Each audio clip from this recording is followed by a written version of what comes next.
안녕하세요. 형편없는 시댁을 만나 결국 이혼을 하게 된 30대 이혼녀입니다. 누구에겐 시답지 않은 이유가 될 수 있는 사사로운 서름 때문에 이혼을 하게 된 사연을 들려주고자 왔습니다. 결혼을 하게 되면 원래 어느 집에서든 시댁과 친정 문제로 부부 사이에 트러블이 발생하는 건가요? 저희 부부만 그런 게 아니라 다 그런 건가요? 하소연이라도 해서 위안을 얻고 싶어 이렇게 라디오를 찾게 되었네요.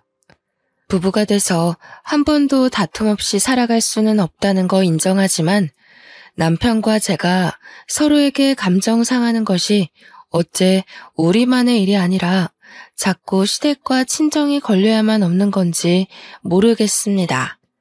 명절 또한 그래요. 제가 딸이었을 땐 마냥 즐겁기만 했던 명절이 며느리가 되니까 다이어트 기간이 되어버린 것처럼 그렇게 밥맛이 뚝 떨어지더라고요. 행복하고자 시작한 결혼인데 저는 살아온 세월 중 역대로 불행한 시간을 보내야만 했습니다. 제가 이혼하기까지 1년 조금 넘은 시간이었습니다. 시간이었죠. 그 짧은 시간조차 글로 남기려니 더 함축하고 줄여야 되더군요. 그래도 최대한 저의 경험을 살려서 들려드리도록 하겠습니다. 저는 남편과 결혼하기 전까지 남편을 잘 안다고 생각했습니다. 저희가 장기간 연애를 했는데 결혼 약속이 주변에게 알려졌을 때 주위에서 선 넘는 조언을 많이 하더라고요. 축하만 해주면 좋겠는데 자꾸만 연애와 결혼은 다르고 동거와 결혼은 다르다면서 결혼 신중하게 결정하는 건 맞냐고 수도 없이 묻더군요. 아줌마 아저씨 되는 직장 동료들이 특히나 그런 소리를 입에 담았습니다. 그때는 시모시부가 한 10대 명은 있는 기분이었어요. 그저 잘 알지도 못하면서 남의 인생사 함부로 말하는 잔소리로 들렸다는 거죠. 말 그대로 제가 남편과의 결혼을 선택한 건 결혼이 10년의 연애의 종착지라고 생각하기도 했고 나이 35살에 또다시 다른 남자를 만나 연애의 과정을 거쳐 결혼까지 도달하기엔 너무 늙었다고 생각했기 때문이었습니다. 그런데 그렇게 얼렁뚱땅 결혼을 한번 갔다 오고 나니 결혼에는 나이가 중요한 것이 아니라는 걸 지금에서야 깨닫고 있네요. 남편과는 제 첫 직장에서 만나 이어져 온 인연입니다. 남편은 첫인상부터가 순둥순둥한 스타일에 약간 자기 취미에만 푹 빠져 사는 괴짜 느낌이 강한 남자였어요. 그래서 주위에 친구가 별로 없었고 남편과 어울려주는 사람도 굳이 업무 얘기 아니면 다가가질 않더군요. 저는 그런 점이 오히려 마음에 들었습니다. 제가 대학 때 바람둥이 남자친구를 만나는 바람에 그 뒤로 여자인 친구가 없는 사람들만 만나기로 다짐했었거든요. 하필 그 시기에 제 눈에 들어온 사람이 바로 남편이었던 거죠. 다른 동료들은 남편이 사회성이 부족해서 사람들과 어울리기 힘든 성격이라고 했지만 저는 그렇게 보지 않았습니다.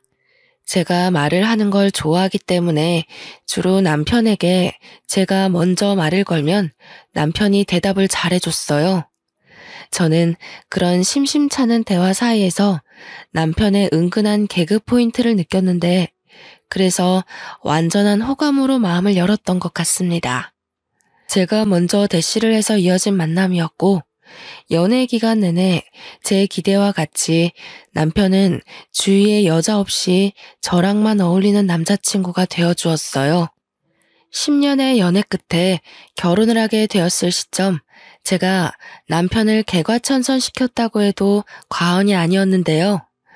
운두년 같던 사람이 저와 연애를 하면서부터 점차 사람들과 잘 어울리게 된 것도 신뢰받는 팀장으로 승진된 것도 상대의 감정을 살피고 적당한 배려를 하게 된 것도 전부 제가 남편을 그렇게 변화시켜 놓은 거였습니다.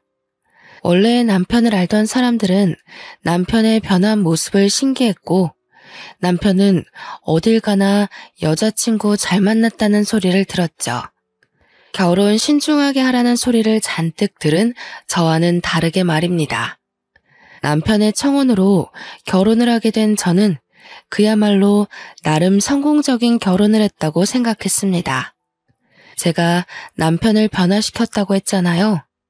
그것에 대한 자만이 너무 컸던 탓에 저는 남편에 대해 모르는 것이 없다고 생각했고, 남편을 충분히 제 손맛대로 주무르며 현명하게 잘 살아갈 수 있다고 봤었죠. 그때만 해도 제게 남편이란 존재는 결혼을 해도 괜찮은 수준이 아니라 이 남자 아니면 더 이상 내 결혼은 없다라고 생각했을 정도였습니다. 그리고 결혼을 한다고 하더라도 10년을 연애했는데 뭐가 크게 달라지겠어요. 같은 지붕 아래 살게 되었다는 것만 다르지 연애하던 때와 차이가 없을 거라고 확신했습니다. 그렇게 결혼을 하고 첫 명절이 다가온 시기에 저는 주위 사람들이 왜 그렇게 연애와 결혼이 다르다고 했는지 아주 제대로 느끼게 되었는데요. 왜 명절 때마다 뉴스에 명절 증후군 소식이 여기저기 들려오는지 알 수 있었습니다. 결혼을 하고 첫 설날이 다가오던 때에 저는 남편의 낯선 모습을 마주했어요. 이번 명절에 우리 식구 다 같이 태국 여행 가기로 했어. 장모님한테 이번 명절 방문 못한다고 말씀드려야 될 것 같아. 어? 갑자기 무슨 여행? 나한테 그런 말 없었잖아. 아니, 안 돼. 우리 엄마는 혼자야. 친척들도 다 서울에 살아서 엄마 들여다봐줄 사람도 없단 말이야. 내가 가야 돼. 다음 명절 있잖아. 그때 종일 친정에 있어주면 되지. 이 여행회사 상여금이랑 명절 보너스 덕분에 가는 거라서 이미 호텔까지 싹 다 예약 끝났단 말이야. 이번만 그렇게 해. 친정 방문을 선심 쓰듯 다음 명절로 미루는 남편을 보고 어이가 없었습니다. 심지어 저는 이 사실을 명절 일주일 전에 들었어요. 시댁 전체가 태국 여행을 가기로 했고 저도 그 여행을 따라 나서야 된다고 하는데 왜 당사자인 제게 통보하듯 말해주는 걸까요? 제 동의는 구하지도 않고 멋대로 결정한 남편에게 기분이 상한 것도 상한 거지만 배우자에 대한 예의가 없다고 생각했습니다. 그래도 어쩌겠어요. 이미 일은 벌어졌고 결혼을 한 이상 첫 명절만큼은 며느리로서 시댁과 함께 보내는 게 맞다고 생각했으니 따라갈 수밖에요. 엄마한테 전화해서 미안하다고 여행 마치고 돌아오는 대로 방문하겠다고 하니까 엄마는 흔쾌히 상관없다고 하면서 이번에 이모네가 내려오기로 했다고 걱정 말라네요. 오히려 해외 나가는 제 걱정을 더하면서 조심해서 다녀오라고 했습니다. 저희 엄마가 괜찮을 리 없다는 걸 저는 알아요. 친척들이 매번 와줬던 것도 아니고 그때마다 외동인 저와 엄마 둘이서 명절 음식을 간단히 했고 아빠 차례 지낸 뒤에 소소하게 명절을 즐기면서 살았거든요. 제가 명절에 당연히 갈 거라고 떵떵거려 놓은 탓에 엄마는 아마 친척들에게 전화가 와도 여느 때처럼 저와 같이 명절을 보낼 거라고 말했을 겁니다. 저 포함 사위까지 같이요. 그런데 제가 아예 못 가게 되었잖아요. 진짜 속상하더라고요.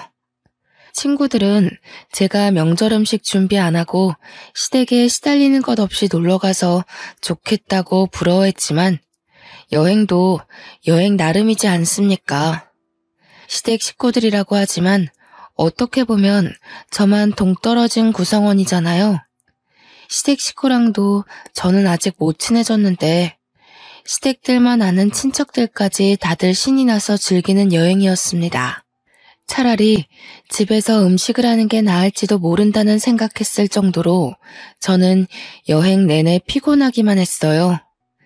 같이 가는 대상들이 누군지에 따라 여행도 추억이 될 수가 있고 경험이 될 수도 있더라고요. 제게 시댁들과의 첫 여행은 앞으로 살아가는데 큰 미천이 될 경험이 된 듯 싶네요. 다른 애 있는 가정들이라 저랑 남편만 신혼이었거든요. 그 때문에 모두가 자유롭게 놀고 즐기는 걸 저희 부부는 시부모 모시는 효도 여행을 해야만 했습니다. 시모는 또 땀이 얼마나 많은지 태국에서 삼켜 죽겠다고 엄청 징징거리더라고요. 남편은 시부 데리고 남자끼리 오붓하게 부자 여행 즐기고 싶다고 하는데 그럼 시모는 빼도 박도 못하게 제가 모셔야 되는 거잖아요. 여행은 고작 3박 4일이었는데 그 3박 4일 동안 시모의 투덜거림에 시달렸더니 한 달은 죽치고 고생하다 온 기분이더군요. 예, 새아가. 이 집에 직원 좀 콜해서 샴푸 새 걸로 바꿔놓으라고 좀 해. 태국이 위생 안 좋기로 말이 많더라고. 이 샴푸나 바디워시에 무슨 짓을 했을 줄 알고 쓰겠니? 어머님, 원래 여행은 그런 거예요. 제가 보기엔 깔끔하고 멀쩡한데 왜 그러세요? 그렇게 위생이 걱정되시면 다른 나라로 여행 오면 안 되지 않을까요? 너 지금 나한테 가르치는 거니? 하여간 요즘 것들은 말대답이 많아서야. 됐다. 그냥 내가 가져온 핀으로 씻던가 해야지. 시모는 저와 같이 다니는 내내 모든 것에 불평하고 불만만 얘기하는 사람이었습니다. 친구가 그렇게 툴툴거려도 한 대 쥐어받고 싶지 않습니까? 그런데 시모가 그러니 어쩌지도 못하고 그저 참아야만 했거든요. 이게 무슨 여행이에요? 시모는 비행기 자리까지 제 고막에 피가 나도록 시시콜콜 불평을 늘어놓았습니다. 집으로 귀가한 그날 저는 남편 앞에서 표정을 썩히며 다신 시댁이랑 여행 못 가겠다고 이제 명절 때 여행 약속 잡지 말라고 엄포를 놓았습니다. 그리고 다음날 친정에 가서 하룻밤 자고 오자고 했어요. 어차피 일주일 연차냈잖아. 내일 아무것도 안 하는데 다녀오자. 엄마 아마 명절 내내 혼자 보냈을 거야. 이모네 간다고 했었는데 차 문제 생겨서 못 갔대. 다음 명절에 가기로 했는데 왜 그런 말을 했어? 어느 세월에 포항까지 갔다 와. 내일까지는 고속도로 막힐 것 같은데. 그래도 출근하기 전엔 좀 쉬다가 가야지. 자기 웃긴다. 비행기 타고 태국은 뿔뿔 돌아다니면서 같은 땅인 포항은 왜 못 가? 못 가는 게 아니라 가기 싫은 거 아니고? 솔직히 피곤해서 그래. 노는 것도 좋은데 우리도 나이가 있잖아. 사람이 다시 힘내서 일하려면 휴식도 필요하지 않겠어? 또 상여금 받으면 그땐 장모님 모시고 갔다 오면 되니까. 제 말을 듣는 둥 마는 둥 하면서 피곤하다고 사우나 다녀오겠다는 남편은 끝까지 친정 가겠다는 말에 확신을 안 주고 나가버렸습니다. 더럽고 치사해서 더 말하기 싫을 만큼 서운함을 느꼈어요. 한국으로 귀국하기 전 친정엄마한테 다음날 간다고 미리 말도 해놨었거든요. 엄마를 2번 실망시킬 수도 없고 실망 주고 싶지 않았던 저는 결국 저 혼자라도 가야겠다고 생각을 했습니다. 다음날 아침부터 친정 가려고 짐을 싸고 있는데 남편이 저더러 어디 가냐고 묻는 겁니다.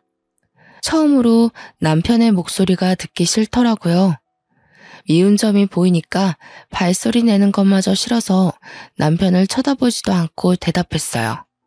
친정 간다고 하니까 남편이 한숨을 푹 내쉬면서 저보고 왜 이렇게 고집 부리냐고 하는 거 있죠.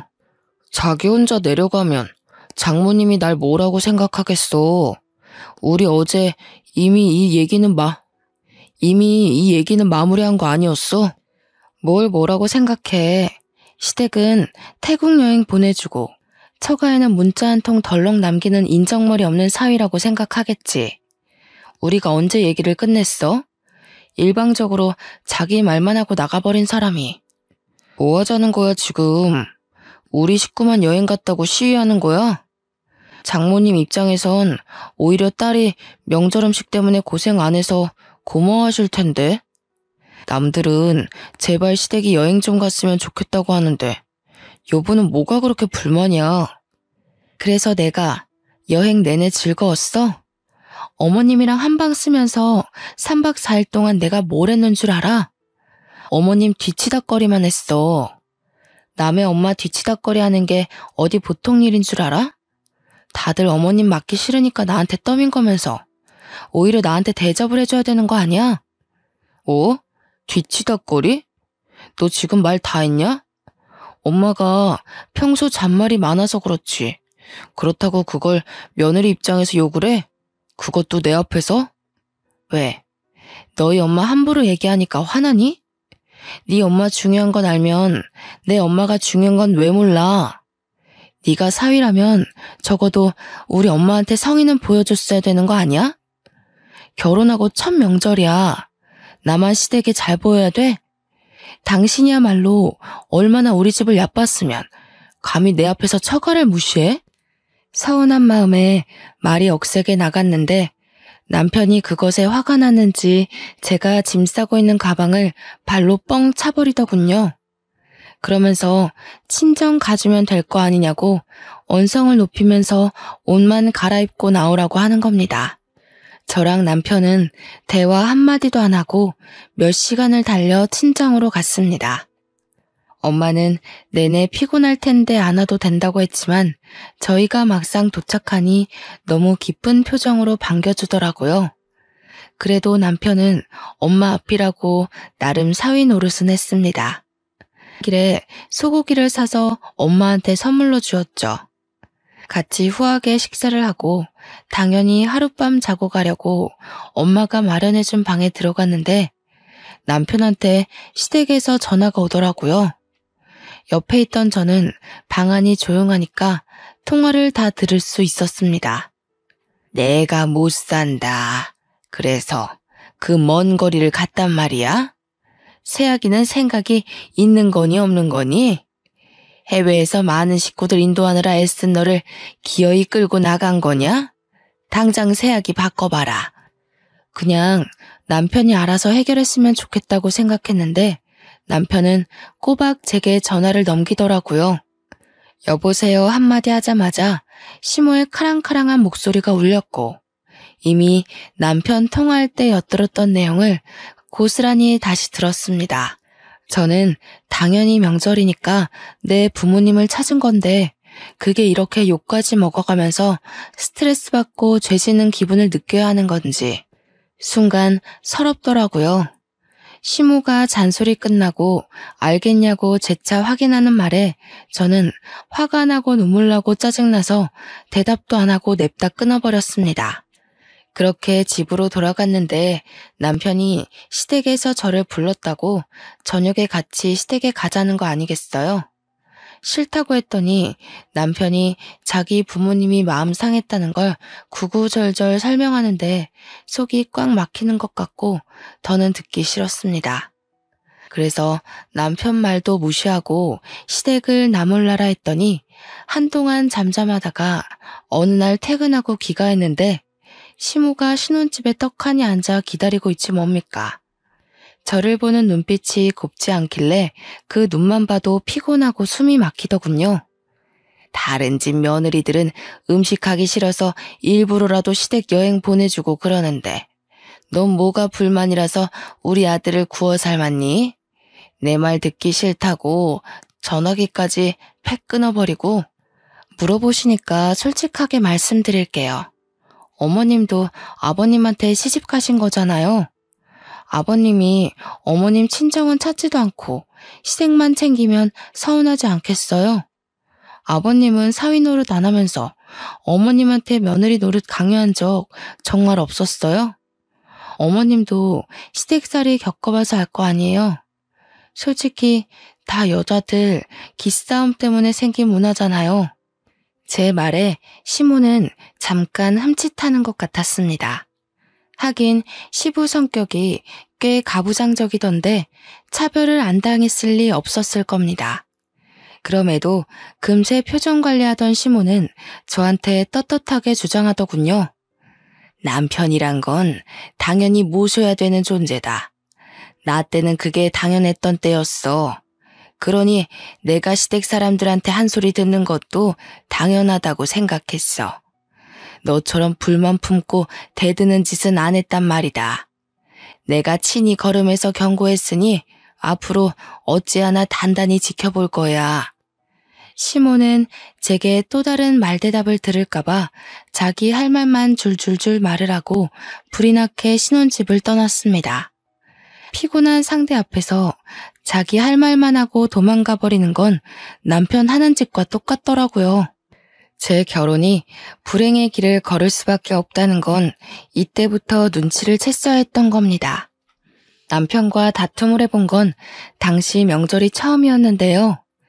그전에는 웬만하면 저와 서로 맞춰주면서 지내온 사람이었는데 명절을 한번 겪고 나니 그 이후부터는 약간 자기 잘난 맛에 사는 인간으로 변해가는 거 아니겠어요? 같이 맞벌이하는 입장에서 집안일도 같이 했었는데 점 집안일에는 손을 뗐고 월급 좀 올랐다고 여기저기 사람들한테 술 사는 자리까지 많아지더라고요. 원래는 사람들과도 잘 못 어울리는 괴짜라고 했지 않습니까?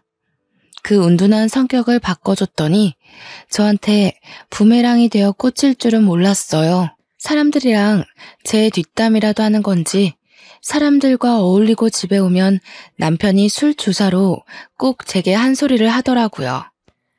홍보팀에서 당신 보고 고집 좀 줄이래. 그런 마인드로는 기발한 아이디어 못 나온다고.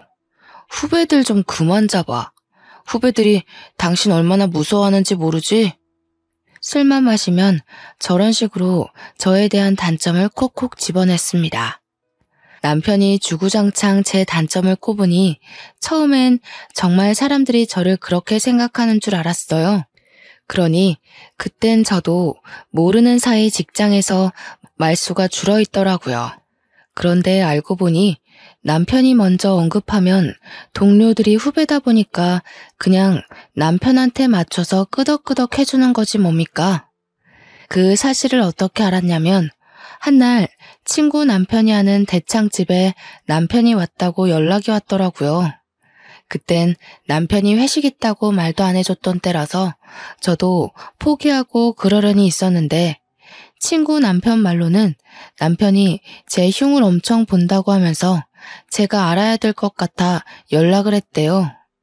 친구 남편 앞에서 너무 쪽팔리고 동네 창피했지만 그와 동시에 열이 확 올라서 결국 그 가게를 찾아갔습니다. 갔더니 남편 혼자서만 잔뜩 취해서 하하호호 웃으며 진짜 제 흉을 보고 있더라고요. 여자는 저처럼 성깔이 강하면 안 되고 고분고분해야 된다면서 그러면서 뒤이어 있는 말에 저는 끝내 그 자리를 끼어들고 말았습니다. 남편이 저랑 잠자리에 대한 것도 얘기를 꺼내는 거 아니겠어요? 아무리 술 취했다고 해도 할 말 못할 말은 구분해야죠. 구분 못할 정도로 마시면 그건 짐승이잖아요. 저는 친구 남편한테 술값 2배로 계산하겠다고 하고 술을 꺼내서 뚜껑을 땄습니다. 남편 머리 위에 2병이나 콸콸 쳐부어 버렸어요. 그제서야 동료 후배들은 저를 알아보고 인사를 했고 남편은 소리를 지르면서 허우적거리다가 나자빠졌네요. 다들 잘 보고 가서 꼭 소문 좀 내줘요. 김 팀장님이랑 회식했는데 배우자 흉 보다가 개꼴났다고요. 그리고 어디 가서 이런 사람 있으면 네 말이 맞다고 맞춰주지 마요. 그럼 이런 개자식이랑 같은 급으로 비춰지니깐. 그만 가봐도 좋다는 제 말에 동료 후배들은 후다닥 달아났습니다. 겨우 중심 잡고 일어난 남편은 저를 알아보더니 무작정 삿대질을 하더군요. 그걸 제가 다시 싸대기 날려 넘어뜨렸어요. 이런 식으로 다른 사람 앞에서 개망신 당할 거면 내 얘기 좀 하지 말아줄래? 당신 와이프라는 거 숨기고 싶거든. 고작 이런 모습 보여주려고 나한테 청혼했니? 참, 10년 연애 기간이 후회스럽다. 그날 남편은 필름이 끊겨서 잘 기억도 못했습니다. 저더러 혹시 회식 장소에 온 적 있냐길래 제가 그냥 나 몰라라 하면서 내뺐더니 그걸 그대로 믿더라고요. 그러면서 왜 직장에서 자기를 보는 시선이 이상한지 모르겠다고 예전에 왕따였을 때랑 같은 기분이 든다더군요. 남편 말로는 자기가 사회성 부족할 때 사람들이 자신을 멀리했던 당시가 떠오른다면서 기분이 나쁘다고 했어요. 남편도 자기가 왕따 당했을 때 나름 트라우마였나 봅니다. 남편 말대로 직장에선 남편 안 보는 데서 다들 남편 뒷담을 까고 난리가 났더라고요.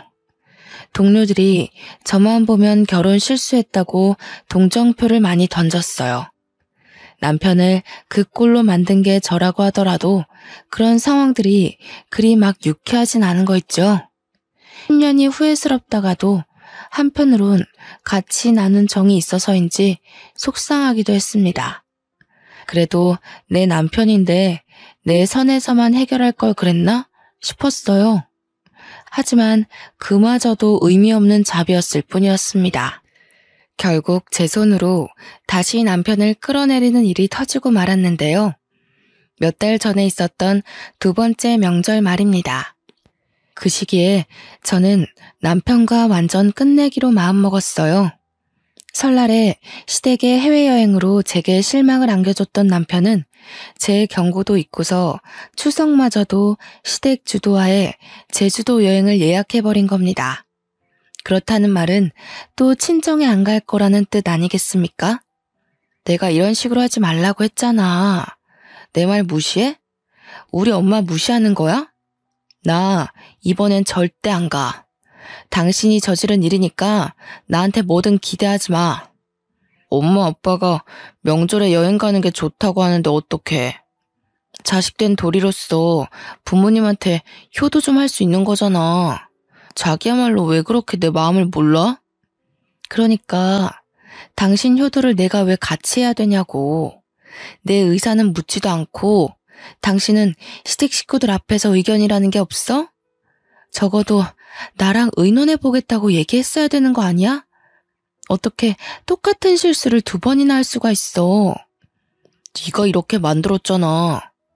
내가 당신 하라는 대로 살다 보니까 가족 말도 어련히 들어야 된다고 생각하게 된 거지. 왜 이제 와서 나더러 남의 말 듣지를 말래? 내가 줏대 없이 흔들리고 마음대로 결정하라고 알려줬어? 그랬으면 당신 지금 팀장 자리도 못 올라갔겠지. 아, 됐어. 말하기도 피곤해. 당신이 당신 부모님한테 효도하는 거 내버려 둘 테니까 당신도 내가 내 부모님 챙기는 거 신경 꺼. 야, 그럼 우리 엄마는 누가 모셔? 다른 집 여자들은 다 애 있단 말이야. 엄마는 벌써 너랑 간다고 생각하고 있는데. 네가 모셔. 네가 자식이잖아. 나도 내 엄마 있어. 내가 왜 네 엄마 모시느라 우리 엄마를 혼자 내버려둬야 되는데? 그리고 저는 그날 새벽 남편이 자고 있는 몰래 짐을 챙겨 친정으로 갔습니다. 혼자 갔는데 엄마가 안 자고 기다리고 있더라고요. 내려가는 길에 이미 사정을 얘기해놨기에 저는 도착해서 엄마한테 혼자 와서 미안하다고 사과를 했어요. 엄마는 오히려 늦은 새벽에 온다고 고생했다며 따뜻한 이부자리를 마련해 줬습니다. 오랜만에 엄마 옆에서 자는데 그제야 제가 어떤 사람인지 얼마나 사랑받고 귀하게 큰 딸인지 느껴지더라고요. 저한테 명절은 바로 이렇게 정겹고 따뜻한 날이었는데 어쩌다가 피 튀기는 장이 되었는지 모르겠습니다. 그날 아침 일찍 저는 엄마 여권을 챙겨서 엄마를 모시고 가장 가까운 시간에 일본행 티켓을 예매했습니다. 혹시라도 남편이 친정에 찾아올까봐 속전속결로 진행을 했죠.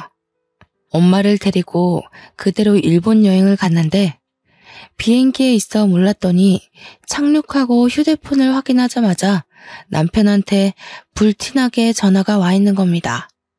문자도 있었는데 그중에는 당장 안 돌아오면 이혼이라는 얘기도 있었습니다. 남편이 이혼이란 말을 감히 감히 먼저 꺼내는 것도 제 입장에선 가짠더라고요. 이혼하자고 하면 제가 쫄아서 당장 튀어올 거라고 생각을 했나 보죠. 그럴 리가 있나요? 저는 아싸 잘됐다 싶어서 그 문자에만 동의 답변을 보낸 뒤 전화를 꺼버렸습니다. 그렇게 엄마랑 즐거운 일본 여행을 하는 동안 시댁 생각 안 하고 즐겁게 놀다가 돌아왔습니다.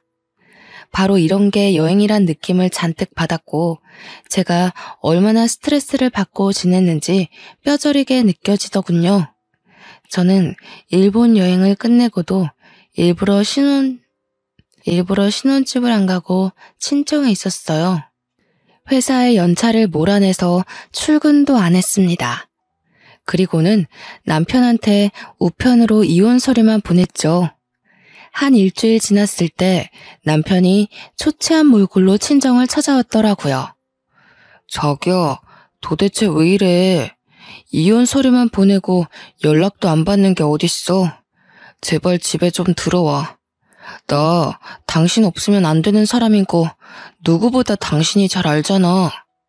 그랬었나? 결혼하자마자 얼굴색 바뀌면서 당신 입맛대로 살길래 이미 당신한테 나는 아무것도 아닌 줄 알았는데 먼저 이혼 얘기 꺼낸 사람이 갑자기 왜 아쉬운 척이래?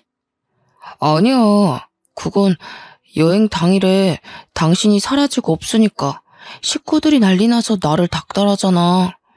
이혼, 그건 홧김에 한 소리였지. 절대 진심 아니야. 그러니까 제발 집에 가자, 응? 왜? 여행 가보니까 당신 식구들이 얼마나 사람 피말리는지 느꼈어? 그래서 앞으로 내가 다시 네 엄마 뒤 봐주길 바래서 온 거 아니야? 절대 아니야. 나 이번에 제주도 여행 갔을 때 죽는 줄 알았어. 엄마가 얼마나 징징거리던지. 당신 태국 여행 때 진짜 많이 힘들었겠다. 몰라줘서 미안해. 출근을 안 하니까 직장에서도 사람들이 자꾸 수군거려. 회식에도 안 껴주고. 남편이 진심으로 반성을 했던 건지 친정엄마한테 줄 명절 선물까지 챙겨왔더라고요. 한우 세트랑 제주도 여행 상품권을 쥐고 있었습니다. 그러면서 제 앞에 넙죽 엎드려 제발 집에 돌아가자고 애원했어요. 자기를 데리고 살아줄 사람은 저밖에 없다면서 이혼만큼은 안 된다고 사정하더군요. 장모님, 제발 이 사람 좀 설득해주세요. 저 정말 이 사람 없이는 아무것도 못한단 말이에요. 저한테 이 사람이 얼마나 존경스러운 존재인지 장모님한테 말씀드렸잖아요. 기억나시죠? 기억나고 말고. 그런데 자네가 오죽 잘못했으면 우리 딸이 이렇게까지 나올까. 그래도 반성하는 마음이 갸륵하니 한 번쯤 용서해주는 것도 괜찮을 것 같은데 딸? 친정엄마는 남편이 시멘트 바닥에 무릎을 꿇고 있는 모습이 안쓰러웠나 봐요. 저한테 한 번만 눈 감아주자고 같이 설득하더라고요. 하지만 저는 남편이 반성하는 낌새를 보인다고 하더라도 이건 남편과 저만의 문제가 아니라고 생각했습니다. 남편의 생각이 이러한들 시댁의 입장과 다르다면 결국 쳇바퀴 돌듯 같은 짓을 반복하는 셈이잖아요. 저는 그 자리에서 남편한테 말했어요. 시모한테 전화해서 입장이 같다는 걸 증명하라고요. 그랬더니 남편이 아직 시모랑 얘기 안 해봤다고 하네요. 저는 오히려 잘 됐다고 봤죠. 남편이 시모랑 말 맞춰서 괜히 저를 꼬드겨서 다시 집안 식구로 들인다면 그건 그거대로 제가 또 한 번 상처를 받는 거잖아요. 그래서 제가 그 자리에서 시모한테 전화를 걸고 스피커폰으로 돌려 남편에게 줬습니다. 그런데 웃긴 게 뭔 줄 아세요? 시모가 제 전화를 기다렸다는 듯이 받았는데 받자마자 저한테 쌍욕을 하더라고요. 이런 썩을 년을 봤나. 내가 살다 너처럼 건방지고 제멋대로인 여자는 처음 봤다. 어떻게 명절에 시댁을 나 몰라라 하고 잠수를 탈 수가 있니? 우리 집안의 며느리가 되었으면 책임을 다하고 나를 모셨어야지. 감히 도망을 가? 내가 너 때문에 동네 창피해서 명절에 여행 다녀왔다는 소리도 못했어. 저는 이미 예상했던 시나리오였기에 그리 놀라지 않았는데 남편이 꽤 많이 당황했더라고요. 그런데 문제는 남편의 반응이 아니었다는 겁니다. 더 중요했던 사실은 그 자리에 우리 엄마도 같이 있었다는 거예요. 저를 하대하는 시모의 인성을 엄마가 똑똑히 들었지 뭡니까? 제가 욕먹는 며느리라는 걸 엄마한테 보여주고 싶었던 건 아니었는데 본의 아니게 상황이 그렇게 돼버려서 저 또한 뒤늦게 당혹스러웠습니다. 그뿐만이 아니었어요. 저는 거기서 자식을 둔 부모의 마음은 그 어떤 것에도 비할 수 없을 만큼 강하다는 것도 제대로 느끼게 되었는데요. 항상 저를 다독여주기만 하던 엄마의 눈빛이 싸늘하게 변하더니 마루에 서 있다가 맨발로 남편 앞까지 뛰어가 휴대폰을 뺏는 거 있죠. 이 욕심쟁이 할망구 같으니라고. 지금 뭐라고 그랬어요? 내가 정말 사부인같이 개차반 쓰레기인 여자는 또 처음이네요. 우리 딸이 뭘 잘못했다고 그런 몰상식한 욕짓거리를 내뱉어요? 사람 같지도 않던 그쪽 아들을 사람 구실하게 만들어줬으면 우리 딸한테 넙죽 엎드려 절을 해야죠. 뭐? 누구를 모셔요? 뭐야? 이봐요 사부인. 보니까 지금 며느리랑 같이 있나 본데 며느리가 감히 하늘 같은 시댁한테 어떤 짓을 하고 도망쳤는지 알아요? 명절을 내빼고 거기로 도피해 있는 거라고요. 뭘 좀 알고 따져요. 그 집 아들이 지금 우리 딸 앞에 무릎 꿇고 사정하고 있거든요. 불쌍해서 봐줄까 했더니 역시 안 되겠네요. 그쪽 같은 못난 부모 때문에 자식들이 대신해서 피눈물 흘리는 거예요. 지금 보니 우리 딸이 더러운 구정물에서 도망쳐온 거구먼. 어머머, 하던지간이라지만 말 그렇게 함부로 하는 거 아닙니다. 당장 사과하세요. 내가 거기 어딘지 찾아가서 뒤집어 놓을 수가 있어요? 바라던 바네요. 내 딸은 내가 다시 데려갈 테니 그렇게 알아요. 그리고 같은 자식 둔 엄마 입장으로 한마디 하겠는데 요즘 세상에서 며느리를 그런 취급하면 당신 아들만 평생 늙어 죽을 때까지 혼자 살다 가는 겁니다. 이 늙구렁이 할망탱이야. 알아들었어? 다신 연락하지 마. 시모와 친정엄마의 말싸움을 보니까 저와 남편 사이의 다툼은 아무것도 아니더라고요. 그렇게 끊긴 전화는 두세 번 더 왔지만 그때마다 엄마가 전화를 받아서 대차게 욕을 해주고 끊기를 반복했습니다. 저는 어안이 벙벙하면서도 한편으론 굉장히 든든하더라고요. 아빠가 일찍 돌아가셔서 내가 엄마를 지켜줘야겠다고 늘 생각하고 살았는데 역시 자식은 부모 품에서 영원히 보호받는 존재인가 봐요. 저는 그날 엄마가 얼마나 강한 사람인지를 단단히 보았습니다. 그 자리에서 저만 놀란 것은 아니었는데요. 남편 또한 선하기만 하던 우리 엄마의 돌변을 처음 보곤 완전 사색이 되어버린 거 아니겠습니까? 남편은 친정엄마를 보고서 더 넙죽 엎드리며 잘못했다고 싹싹 빌기 시작했어요. 그러면서 시모는 자기가 처리한다면서 앞으로 시모랑 저랑 만나게 하는 일은 없게 할 거라고 밑도 끝도 없는 약속을 해댔죠. 하지만 엄마는 이미 제가 시댁에서 어떤 취급을 받는지 들어버린 마당에 남편을 곱게 보지 못했습니다. 자네가 잘할 놈이었다면 진작에 우리 딸이 그런 취급 안 받도록 만들었겠지. 내 딸을 존경한다고 했었나? 그렇게 안 봤는데 정말 앞뒤 다른 놈이었구먼. 나 더 이상 자네한테 볼 일 없다. 내 피 같은 딸 헐뜯기라고 보낸 시집이 아니야. 엄마가 남편한테 삿대질하면서 집에서 가니 네 잘난 엄마 아빠를 원망하라고 쫓아보냈습니다. 저도 우리 엄마의 화난 모습을 처음 봤는데 남편은 얼마나 당황했을까요? 그렇게 쫓겨난 남편과는 무난히 이혼 절차를 밟았습니다. 제가 짐 챙기러 간다고 어쩔 수 없이 신혼집을 다시 방문했어야 했는데 그 기회를 놓치지 않고 남편이 다시 저를 붙잡더라고요.